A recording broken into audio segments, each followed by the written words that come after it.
বরিশাল শহরে সেরা মিষ্টির দোকানগুলোর কথা বললে হক মিষ্টান্ন ভান্ডারের মিষ্টির দোকানের কথা প্রথম সারিতে চলে আসে।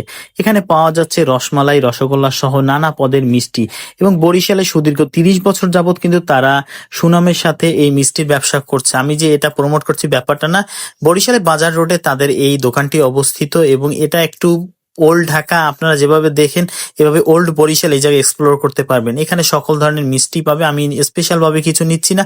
রসগোল্লা, রসমালাই তো এমনিতেই জনপ্রিয়, এছাড়াও আরো রয়েছে বিভিন্ন ছানার সন্দেশ আছে, তারপর দেখলাম যে ক্ষীরপুরি আছে, ছানার টোস্ট দেখছিলাম, তার বিভিন্ন পদের মিষ্টি। আর মিষ্টি দেখলে কিন্তু অনেকের জিভে পানি চলে আসে, এটা তো একদম কনফার্ম। যাই হোক, এবার একটু টেস্ট করে দেখা যাক আসলে স্বাদটা আগের মতো আছে কিনা।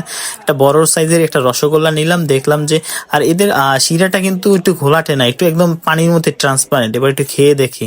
হ্যাঁ, একটু এখানে দারুচিনির একটা ফ্লেভার পাচ্ছি, আর মিষ্টিটা কি মানে স্পঞ্জের মতো অনেকটা। যাই হোক, ভালো থাকবেন। আমরা মূলত গেছিলাম মিষ্টি কিনতে, এই ফাঁকে একটু ভিডিও করলাম। সবাই ভালো থাকবেন, আসসালামু আলাইকুম। আর একটা ভিডিওতে দেখা হবে আবার।